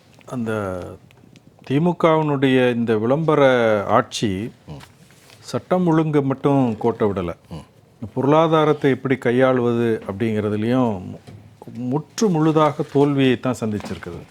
Totally fail. ஆமாம், நீங்கள் அந்த financial management and financial discipline Stalin தலைமையில் இருக்கக்கூடிய இந்த விளம்பர திமுக அரசாங்கத்திற்கு இல்லை. எந்த செலவு அது மக்களை வந்து ஃபினான்ஷியலாக எம்பவர் பண்ணுமோ அந்த செலவுக்கு முன்னுரிமை கொடுக்கணும். இப்போ 1000 ரூபாயை கொடுக்கறதுனால அரசுக்கு இத்தனை லட்சம் கோடி ரூபாய் ஒரு வருஷத்துக்கு செலவாகுது. அந்த 1000 ரூபாயை வைத்து அந்த தனி மனிதர் என்ன செய்வார், என்ன அவங்களுடைய தரம், எந்த விஷயத்தை வாங்கும் சக்தியை உருவாக்கும் பொழுது தான் உங்களுக்கு அந்த பொருளாதாரம் வந்து சுழற்சியும் வளர்ச்சியும் காணும். கண்டிப்பாக வெறும் 1000 ரூபாய் நீங்கள் கொடுப்பது என்பது ஏற்புடைய விஷயம் அல்ல என்பதை தான் பொருளாதார நிபுணர்கள் சொல்கிறாங்க. எனவே இந்த பொருளாதார புரிதலே இல்லாமல் வெற்று விளம்பரத்துக்காகவே எல்லா விஷயத்தையும் செய்து இந்த அரசாங்கத்தினுடைய கஜானாவில் இருக்கக்கூடிய பணத்தை ஊதாரித்தனமாக செலவழித்து இப்போ டாஸ்மாக், பத்திரப்பதிவு, போக்குவரத்து துறை போன்ற விஷயங்களில் இப்போ அந்த ஸ்பேர் பார்ட்ஸ் வாங்குவதாக இருக்கட்டும், புதிய டயர்கள் அல்லது புதிய அந்த டயரை மீட்டுருவாக்கம் செய்வது, ரிட்ரேடிங், இதிலெல்லாம் பல லட்சக்கணக்கான கோடி ரூபாயை கொள்ளையடித்து தங்களுடைய பாக்கெட்டுக்கு மடைமாற்றி இருக்கிறது தான் இந்த நிலைக்கு முக்கியமான காரணம். முழுக்க முழுக்க ஊழலில் திளைத்து இந்த நிர்வாகம் புழுத்து போயிருக்கிறது. இதுதான் காரணம். எந்த ஒரு விஷயத்திலையும் மக்கள் நலன், இந்த அரசாங்கத்தினுடைய அந்த வரி வருவாய் நிதிநிலையை நாம் மேம்படுத்த வேண்டும், அதை பாதுகாக்க வேண்டும் என்கின்ற ஒரே ஒரு நடவடிக்கையை திமுக அரசாங்கம் எடுத்து வைத்திருக்கிறது என்று யாராவது பொதுவான ஒரு பொருளாதார நிபுணர் சொன்னார்னா பக்கத்தில் இருக்காரு நம்ம விட்டுருவோம். அவங்களை சொல்லுங்க, பொருளாதார நிபுணர் தான் பக்கத்திலே வச்சிருக்கேன். ஒரே ஒரு நடவடிக்கை இந்த அரசாங்கத்தினுடைய வருவாயை பெருக்குவதற்கும் இந்த நிதிநிலையை பாதுகாப்பதற்கும் ஒரே ஒரு நடவடிக்கை இந்த விளம்பர திமுக அரசாங்கம் செய்திருக்கிறது என்று சொன்னால் நான் என்ன தண்டனைக்கும் நான் ஏற்றுக்கொள்வதற்கு தயாராக இருக்கிறேன். இதை ஒட்டித்தான் புரட்சித்தாய் சின்னம்மா இந்த பதிவில் 3 முக்கியமான விஷயத்தை சொல்லியிருக்காங்க. பண்டிகையை உறவினர்களோடு போய் பண்டிகையை கொண்டாடணும் நினைக்கக்கூடிய மக்களுக்கு இந்த அரசாங்கம் எந்த விதத்தில் உறுதுணையாக இருக்கு? இது கூட செய்ய முடியல. எவ்வளவு வருத்தமா இருக்கு. பன்மடங்கு ஆம்னி பேருந்துகள் கட்டணத்தை உயர்த்தி இருப்பது மிகுந்த வேதனை அளிக்கிறது. இந்த துன்பங்களை கண்டும் காணாமல் இருக்கிற அரசுக்கு, தன்னுடைய இந்த மக்கள் விரோத அரசுக்கு என்னுடைய கடுமையான கண்டனத்தை தெரிவித்துக் கொள்கிறேன் என்று குறிப்பிட்டிருக்கிறார்கள். அதே போல இந்த பண்டிகை நெருங்குவதனால் இப்பயாவது தமிழகத்தில் போதுமான எண்ணிக்கையில் அரசு பேருந்துகளை இயக்கவும், தனியார் ஆம்னி பேருந்துகள் பயண கட்டணத்தை நிர்ணயித்திடவும் விரைந்து நடவடிக்கை வேண்டும். சாமானிய மக்களிடமிருந்து ஆம்னி பேருந்துகள் அடிக்கும் கட்டண கொள்ளையை உடனே தடுத்து நிறுத்துவதற்கு தேவையான நடவடிக்கைகள் எடுக்க வேண்டும் என திமுக தலைமையினால மக்கள் விரோத அரசை கேட்டுக்கொள்கிறேன் என்று கடுமையான வார்த்தைகளை சொல்லியிருக்காங்க. அதை சொல்லி நான் நிறைவு செய்கிறேன். இந்த நிகழ்ச்சியில் மக்கள் நலம் என்றே சொல்லுவார், தன் மக்கள் நலம் ஒன்றே குறிக்கோளாக கொள்வார். எப்போ அற்புதமான தியாகத்தின் இந்த வரிகள் ஒரு ஞான வரிகள் தான். இதுக்கு மேலே நம்ம மக்கள் புரிந்து கொள்வாங்க. ஆம்னி பஸ்ஸாக இருந்தாலும் சரி, மற்ற கொள்ளைகளாக இருந்தாலும் சரி, மக்கள் புரிந்து கொள்வார்கள். நேர்களே, இன்றைக்கு நம்முடைய தீபாவளிக்கு நாம் பேசுகிறோம். அதில் ரொம்ப உள்ளத்தை காயப்படுத்தினது நம்முடைய பேசிய இளந்தமிழ் சார் அவர்களும், ஜெகதீஸ்வரனும், வீட்டுவெளியில் சீனிவாசன், பாபு பரமேஸ்வரன் சார், நம்முடைய நடுத்தர குடும்ப மக்கள் தங்களுடைய உறவுகளோடு கொண்டாட முடியாத பெரும் பாதிப்புக்குள்ளாயிருக்காங்க. இதை விட வேதனை மனிதநேயத்தை சந்திக்கிற மதம், சாதி, உணர்வுகளுக்கு அப்பாற்பட்டு உண்மையிலே ஒரு மனிதன் தெய்வ சக்தி கொண்டவனாக இருந்தால் அடுத்தவர்களுடைய மகிழ்ச்சியில் மனம் நமக்கு ஒரு சந்தோஷப்படும். நீங்கள் சிரிப்பது எனக்கு வாழ்க்கையில் ஒரு பெரிய தெய்வத்தை நான் நேசிக்கிறதுக்கு சமமாகும். அப்படிப்பட்ட ஒரு சமூகம் உருவாக வேண்டும் என்று இன்றைக்கி நம்முடைய ஆம்னி பேருந்துடைய கட்டடங்கள் 4 மடங்கு உயர்வோடு நிகழ்ச்சியை நிறைவேற்றுகிறேன். உங்கள் அனைவருக்கும் நான் உளப்பூர்வமான நன்றியை தெரிவித்துக் கொள்கிறேன். மீண்டும் மற்றொரு களத்தில் நான் உங்களை சந்திக்கின்றேன். அதுவரை உங்கள் அனைவரிடமிருந்தும் நான் உங்கள் சுஃபியான், ஜெயா ப்ளஸ் தொலைக்காட்சிக்காக நன்றி. மீண்டும் சந்திப்போம்.